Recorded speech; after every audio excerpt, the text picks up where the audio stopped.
An alarm clock set off. Its buzzing was loud and annoying.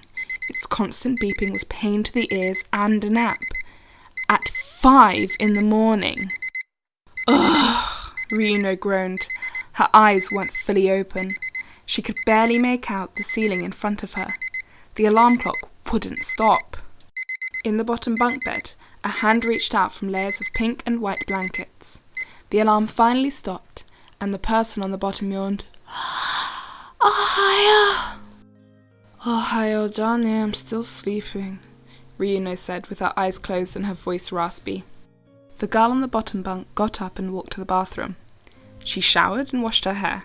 She stepped out in a towel. She walked to the sink and brushed her teeth and her hair. Then she started putting makeup on, being very meticulous and focusing on the mirror. She opened a unique container and put on hot pink coloured contacts. All that went on while Ryuno was still sleeping. The light from the bathroom shined through the cracks of the door.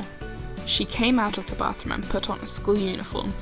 She pulled on socks with bows at the top and pink and white stripes. She stood in front of another mirror and put on a wig, making her hair look glimmering silver with a tinge of pink. She took a small section of her wig and tied it with a ribbon. Then, when the sun actually started to come up, Ryuno started to wake up. She picked eye crust out of her eyes. She sat up and jumped off her bed to the floor, not bothering to use the ladder. Doing it again, Aki? Ryuno asked. I'm not Aki anymore, I'm Serena. Serena Silveraito.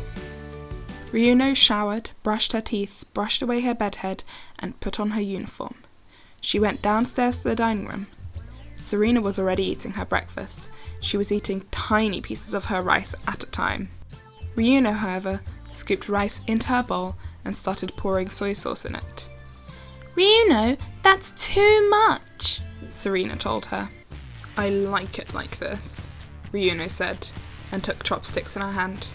Itadakimasu, she said, and started eating it.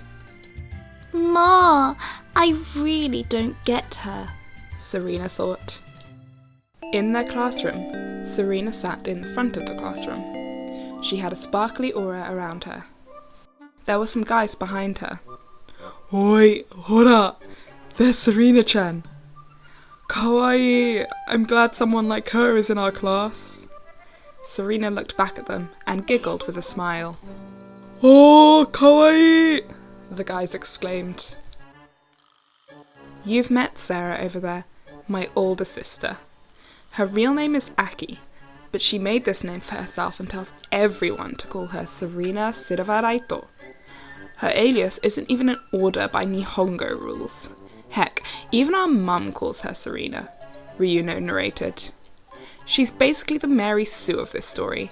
I know she'll get on your nerves, but you'll live. You guys are just watching her. I live with that chick.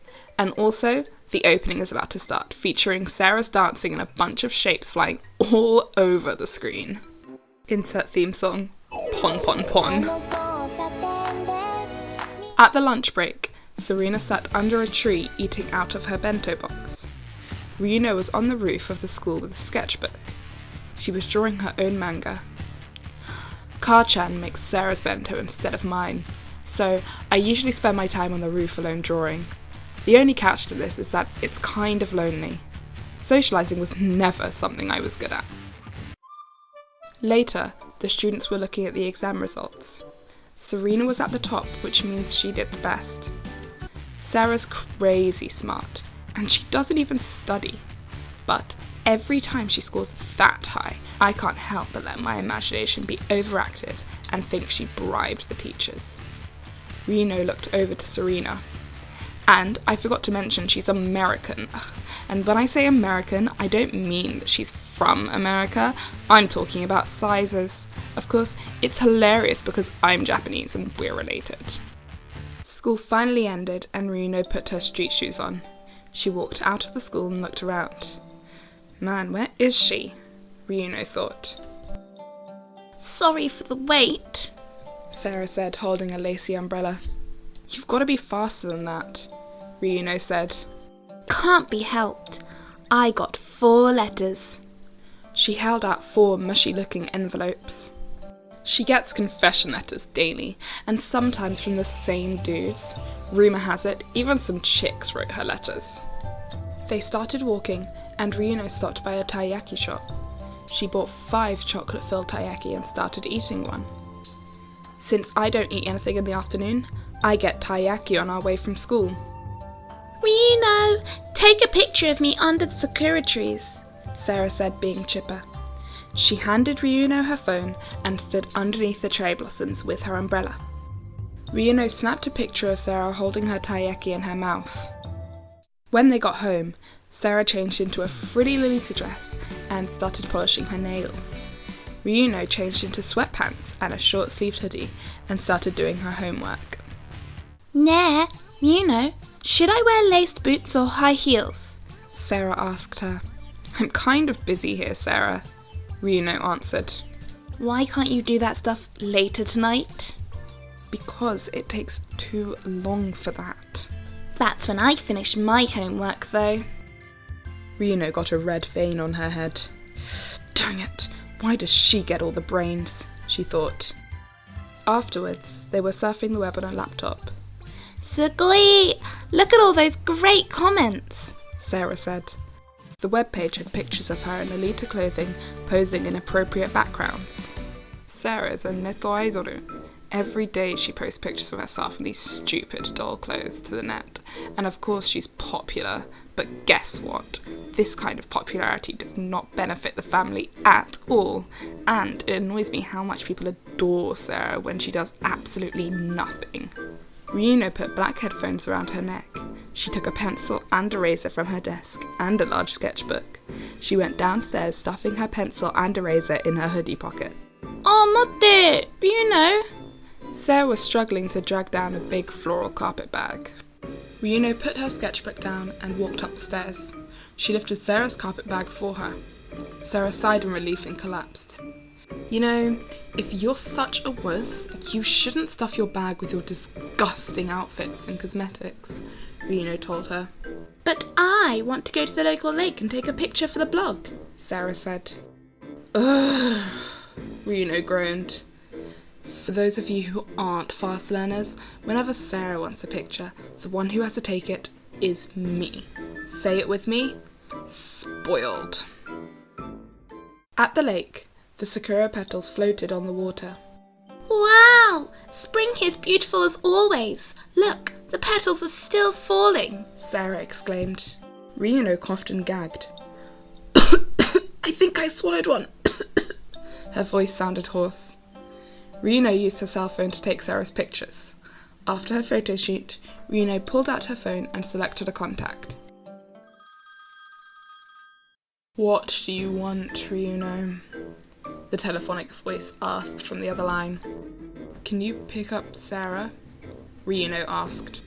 Pick her up from where? Do you remember the lake with all the sakura trees around it? Way over there. Okay, I'll pick her up. Ja, Ryuno said before hanging up. Ryuno, who are you talking to? Sarah asked. I just asked Misaki to pick you up. She'll be here soon, Ryuno said, putting her phone away. Oh, arigato, Sarah thanked. A van pulled up nearby and Sarah walked over to it. The window rolled down. Hi, Okasan, Sarah said with a happy expression. Ryuno came and put Sarah's carpet bag in the car. Sarah got in the passenger seat. I'll walk home sooner or later. On the way, I'll get an entree for myself, Ryuno told her mum. Take your time, Misaki replied. She rolled up the window and drove away. In the car, Sarah looked at all the pictures sent her by Ryuno. So, how was your day, Serena? Her mother asked her. It was great. I scored the top of the exams and got a lot of beautiful pictures, Sarah answered happily.